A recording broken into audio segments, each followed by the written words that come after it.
বলেছেন অর্ডারটা, আদালত এই অর্ডারটা দিল যে যেহেতু মামলাটা এখনও ইনভেস্টিগেশনে আছে, এমত অবস্থায় যেহেতু ইনভেস্টিগেশন রিপোর্ট আসে নাই, যেহেতু রাষ্ট্রদ্রোহীর অপরাধ ওনার বিরুদ্ধে রাষ্ট্রদ্রোহী ধারা আছে, ধারাটা ধারাটা হচ্ছে নন ভ্যালুয়েবল ধারা।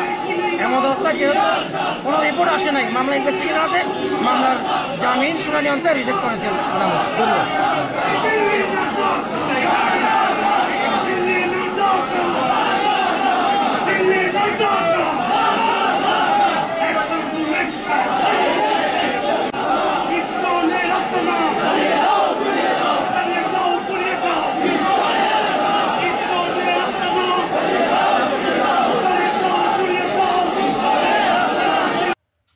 নমস্কার বন্ধুরা, আপনারা সকলেই জানেন যে আজকে জানুয়ারি 2 তারিখ।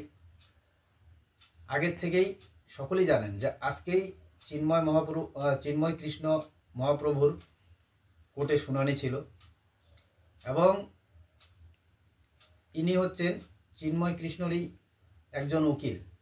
তিনি কিন্তু সরাসরি বললেন যে কি কারণে চিন্ময় কৃষ্ণ মহাপ্রভুর জামিন আজকে নামঞ্জুর করলো চট্টগ্রাম আদালত, এবং তারা উচ্চতম আদালতে যাবেন এটাও বললেন। কিন্তু এখানে একটা প্রশ্ন থেকেই যায় যে চিন্ময় কৃষ্ণ মহাপ্রভুর যে উকিল, সেই 11 জন উকিলকে পুলিশ ব্যারিকেড করে সেখান থেকে আদালত চত্বর থেকে বের করে নিয়ে যাওয়া হয় এবং সেই কোর্ট চত্বরেই 50-60 জন উকিল যেভাবে স্লোগান দিচ্ছেন আপনারা শুনলেন।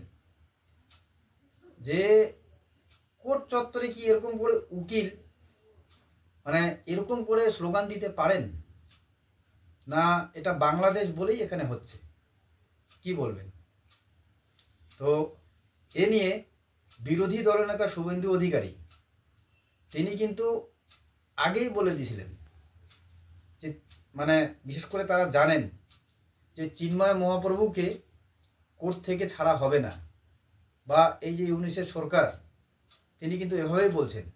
আসুন আমরা আগে শুনে নেই যে বিরোধী দলনেতা শুভেন্দু অধিকারী তিনি কি বলেছেন। আমরা বাংলাদেশে চিন্ময় কৃষ্ণ প্রভু একজন বৈষ্ণব, হিন্দুদের জন্য লড়াই করছিলেন, তাকে গ্রেপ্তার করে রাখা হয়েছে অন্যায়ভাবে। এবং বাংলাদেশে প্রায় 600 মন্দির এখন অব্দি ভাঙা হয়েছে, প্রায় 300-র বেশি হিন্দুকে হত্যা করা হয়েছে, কয়েকশো মহিলাকে ধর্ষণ করা হয়েছে এবং প্রচুর হিন্দুকে, হাজার হাজার হিন্দুকে চাকরি থেকে বরখাস্ত করা হয়েছে। এমনকি রতন মজুমদার বলে একজন হিন্দু, তার চাকরি রক্ষার্থে ধর্ম পরিবর্তন করে তাকে শেখ শফিউল্লাহ নাম নিতে হয়েছে। আজকে আমরা গোকুলনগরের হিন্দু সমাজের পক্ষ থেকে ধর্মীয় ধ্বজ নিয়ে আমরা সনাতনীরা মিছিল করলাম। মিছিল চলাকালীন খবর এলো চিন্ময় প্রভুর আজকে জামিন হয়নি। জামিন ওরা দেবে না, কারণ মোল্লা ইউনুসের নেতৃত্বে যে জিহাদি সরকার ওখানে তৈরি হয়েছে, অবৈধ সরকার, এই সরকার জঙ্গি, মৌলবাদ এবং যারা জঙ্গিবাদের মধ্য দিয়ে সনাতন ধর্ম সহ অন্যান্য ধর্মকে মুছে ফেলতে চান, তারা সেখানে ক্ষমতায়, তাই জামিন হবে না আমরা জানি। আমরা আশঙ্কা করছি ভারত কেশরী ডক্টর শ্যামাপ্রসাদ মুখার্জি, তিনি কাশ্মীরকে রক্ষা করার জন্য আত্মবলিদান দিয়েছেন, যাকে তৎকালীন শেখ আব্দুল্লাহ সরকার স্লো পয়জন করে মেরেছে, ঠিক একইভাবে মোল্লা ইউনুসের সরকার চিন্ময় কৃষ্ণ প্রভুকে হত্যার ষড়যন্ত্র করছে। এটা আমরা স্পষ্ট দেখতে পাচ্ছি। এক্ষেত্রে ভারত, আমেরিকা সহ, ইসরায়েল সহ পৃথিবীর মানবতাবাদী দেশগুলো যারা জঙ্গিবাদকে নিকেশ করেছেন, যারা ওসামা বিন লাদেনকে শেষ করেছেন, যারা হামাসের প্রধানকে উড়িয়ে দিয়ে এসছেন বাড়িতে ঢুকে, তাদের সম্মিলিত প্রচেষ্টার আমরা সমস্ত হিন্দুরা আশা করছি এবং দাবি করছি। শুনলেন আপনারা বিরোধী দলনেতা শুভেন্দু অধিকারীর বক্তব্য। তিনি কিন্তু বললেন যে বাংলাদেশে কিভাবে সনাতনীদের উপর অত্যাচার হচ্ছে, এবং এই পর্যন্ত নাকি 600 মন্দির জ্বালানো হয়ে গেছে, কমপক্ষে 300 মেয়ে ছেলেকে, 300রও বেশি যাদেরকে ধর্ষণ করা হয়েছে। এটাতেও থেমে থাকেনি বাংলাদেশ বা ইউনূসের সরকার। সেখানে যারা সনাতনী হিন্দু তারা নতুন করে চাকরি পাওয়ার তো দূরের কথা, যারা চাকরি করছেন তাদেরকেও সেখান থেকে রিজাইন করানো হচ্ছে। এবং এমন একজন আছেন যিনি রতন হাওলদার নামে একজন সনাতনী, ওনার চাকরি বাঁচানোর জন্য উনি মানে ধর্মটাও পরিবর্তন করেছিলেন, কি শেখ শফিউল্লাহ এরকম নাম বললেন। তো কি বলবেন আপনারা? যার জন্য হয়তো বিরোধী দলনেতা শুভেন্দু অধিকারী তিনি কিন্তু বললেন যে এটা মোল্লা ইউনূসের সরকার, মৌলবাদী সরকার। মানে সংবিধান মেনে কি সরকার চালালে এরকম চলতে পারে? কোনোদিনও চলবে না।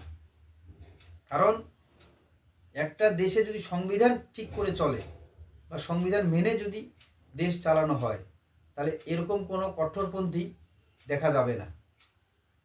যার জন্য হয়তো শুভেন্দু অধিকারী বললেন যে তিনি আগের থেকে আভাস পেয়েছেন যে চিন্ময় মহাপ্রভুকে বেল দেওয়া হবে না বা জামিন দেওয়া হবে না, তিনি বললেন। এবং ওনাকেও প্রাণে মারার একটা ছক হয়তো সেখানকার সরকার করে ফেলছে, কারণ তারা চাইছে যে সেখান থেকে যাতে সনাতনী মুছে যায়, সনাতনী যাতে সেখানে থাকতে না পারে। কারণ মিডিয়াতে যতই বলুক ইউনূস বা ইউনূসের সরকার, তারা ভিতরিকভাবে তাদের যেটা কট্টরপন্থী সেটাই কিন্তু বারবার ছবিতে ধরা পড়ছে বা সোশ্যাল মিডিয়ায় ভাইরাল হচ্ছে। এবং সব থেকে যেটা আজকে মানে অবাক করা হলো, যেটা হচ্ছে আদালত চত্বরে, আমি ব্যক্তিগত মতে এটাই বলবো যে আদালত চত্বরে মানে আমার তো বয়স খুব একটা বেশি না, আপনারা যারা দর্শক আছেন যদি কেউ মানে আগে এরকম ঘটনা দেখেছিলেন তো কমেন্টে অবশ্যই জানাবেন যে আদালত চত্বরে উকিলরা যেভাবে ইস্কনকে নিয়ে, যেভাবে চিন্ময় কৃষ্ণ প্রভুকে নিয়ে বা যেভাবে মানে সনাতনীদের নিয়ে স্লোগান দিচ্ছে, এরকম স্লোগান কি আদালত চত্বর থেকেও দেওয়া যায়? এই ঘটনা কিন্তু আমাকে অবাক করালো।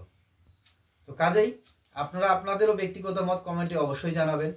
জয় হিন্দ, জয় বাংলা।